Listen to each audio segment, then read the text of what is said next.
One of the worst moments for any company boss has to be when someone is badly hurt while working within your business. It happened to James Day, Managing Director of Day Group, when a contractor was seriously injured while installing a new conveyor belt at the company's bagging plant at Tolworth in Surrey. Both Day Group and its contractor Southern Vulcanising were prosecuted by the Health and Safety Executive in April 2014. Whilst they were subsequently cleared of any blame, James still firmly believes there are important lessons to be learned. He well remembers the moment he was alerted to the incident. When you get that call to say one of your people have been injured whilst at work, it's one of those real heart-sink moments. Initially you're hugely concerned about the individual. How are they? What's going to happen to them?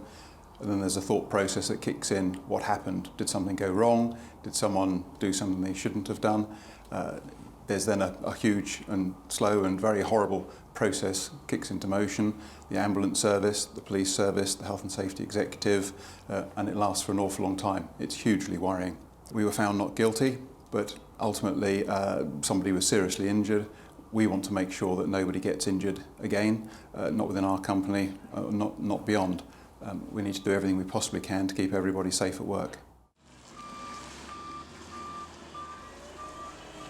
In total, Day Group handles over 3 million tonnes of construction materials each year, strong in the supply of both primary and recycled aggregates. It operates over 16 locations and employs more than 380 people directly and many more indirectly. The busy Tolworth operation is part of the group's extensive network across the south of England. In 2013, this site's team of 11 employees bagged 187,000 tonnes of aggregates. It is a family business, not just in the sense that it involves the Day family, but because many of its employees work alongside other members of their own families. The health and safety of all those people is a prime concern. At Tolworth, a major responsibility for safety rests with Area Production Manager Lucian Hester. It was Lucian who had done the preparatory work for the conveyor belt replacement. On the day itself, I had arrived at approximately 7 o'clock, which I start every day. I had got the paperwork all printed off the previous day ready, knowing that they were coming.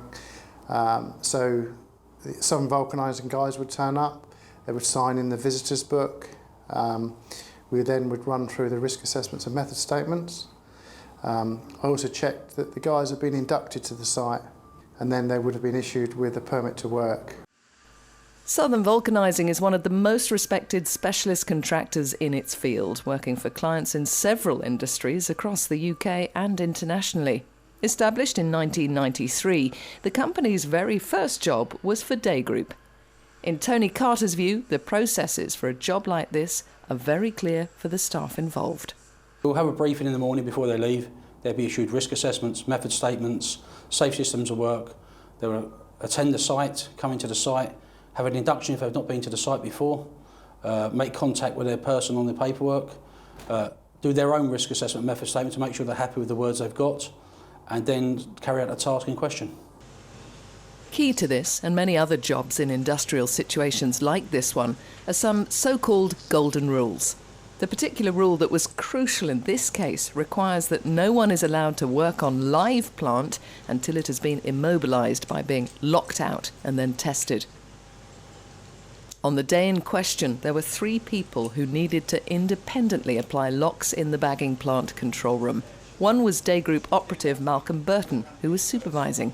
The 2 others were from Southern Vulcanising. The lead guy was very experienced. He's worked all around the UK for us and overseas, working, repairing conveyor belts and also carrying out training for us. The repair project was focused on what is known as the shuttle shed.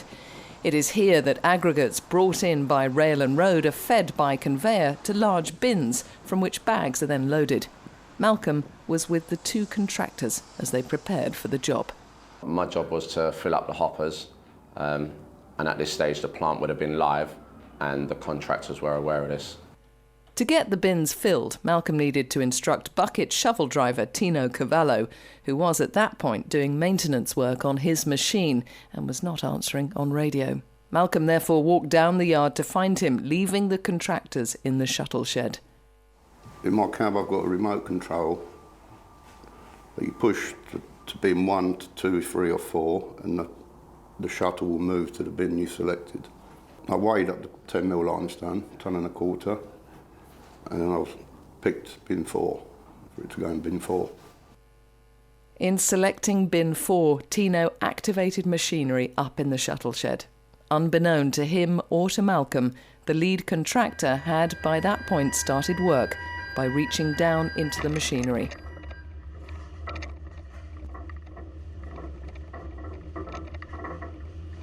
As the shuttle repositioned itself, he was crushed against the guardrails. It was able to do so because he had started work without the lock process being instigated. I turned around, started walking back towards the shuttle shed, probably got halfway down the yard, and then the contractor's assistant appeared at the top of the shuttle shed and was screaming, it's moved, it's got him, quick. So immediately I ran straight upstairs, went inside and see the contractor stuck between the handrail and the shuttle conveyor. Yeah, he was in a lot of pain, sort of screaming and shouting to free him, to get him out. Yeah, no, he wasn't in a very good way. The lead contractor suffered serious crush injuries. Several of his ribs were broken, his right lung was punctured and had to be drained. His liver was lacerated, requiring stitches, his spleen was damaged and had to be removed, and he had numerous bruises. He spent 10 days in hospital and was off work for 8 months. For Day Group and Southern Vulcanising, an intense investigation began, working closely with the police and with the health and safety executive. Both companies were shocked when the HSE decided to prosecute them. We carried out our own internal investigation, and to us it seemed that the incident had happened because a very experienced individual had ignored a basic electrical lockout procedure. We thought we'd done everything we had to do. We were very surprised when the HSE announced that they were going to prosecute us, and we were aware that they win something like 94% of the cases they take to court. Nevertheless, we had the courage of our own convictions. We decided to plead not guilty. And that was a 2-year process. One instance we could have walked away with just a £20,000 fine, but we wanted to prove our innocence and prove we done nothing wrong. When it got decided that that the company were being prosecuted, I felt bad. I was still going through, was it my fault? Could I have stopped it? Obviously then as well you start thinking of your job, is your job safe sort of thing, and sleepless nights, I couldn't sleep properly, especially when I was on my own, even driving to work, stuff like that, you sort of kept having flashbacks of the accident. I mean, I've been working for Days 11 years and nothing like that has happened to me. I've never seen nothing like that. You start to think, have I failed the company? Have I done something wrong? Is my paperwork wrong? And you start to question everything you do, and it goes back through your mind. And then you're sort of thinking, well, I wonder what the Day Group are thinking. Already affected badly by the incident, Malcolm and Tino then had to face not only being called as witnesses in the case, but being called by the prosecution to appear against Day Group. The day in court wasn't nice. Very anxious before I went in to give my evidence. And even giving my evidence, you're made to feel like you're lying and a bit stupid. You know what you want to say and you know what happened, but they sort of make you feel like you have done something wrong, even though you haven't. I'm quite a confident person, and then after I'd done my statement I was quite happy. But then again, the following day, the judge had stated that he would be coming to a conclusion. So then again, you have all the thoughts going through your head. Have I done things wrong? What's the outcome going to be? And again, I did sleep well that night when I went home, but I suppose I woke up about 2:30 in the morning. That was it. All I could see was a judge's face looking at me, going guilty or not guilty. Not guilty was the verdict handed down by District Judge Brennan. He said that both Day Group and Southern Vulcanising were well-managed companies with many years of experience and commended their approach to employee training and supervision. The judge said that the task was well planned, with site visits and risk assessments, and commended the communication between the two companies. Judge Brennan's conclusion was that the lead contractor had, despite his training and experience, begun work that day without locking off. He found all the other witnesses credible and convincing. The outcome was a huge relief for all at Day Group and Southern Vulcanising. While all have been vindicated, the experience has changed every one of them. So I would say I'm definitely a lot more nervous at work. But again, it has definitely opened my eyes into sort of the health and safety side of things a lot.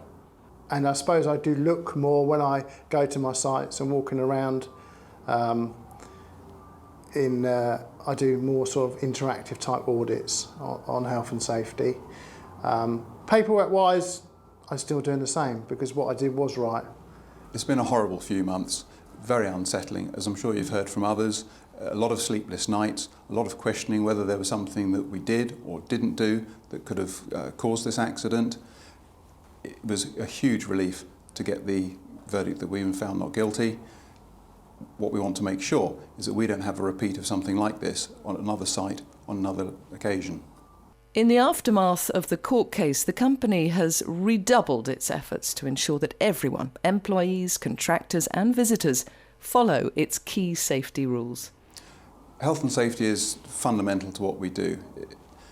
If you can't do something safely, you don't do it at all. But people, for the reasons of wanting to do something quickly or thinking that they're doing the right thing, what the company would want, can sometimes cut corners, act thoughtlessly, and you absolutely want them to not do that.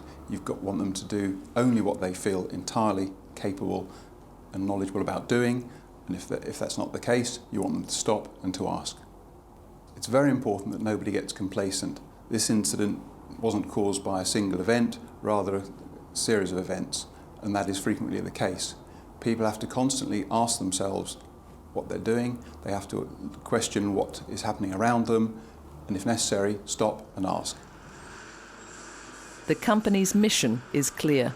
It wants everyone who visits its sites to go home safely to their families at the end of each day.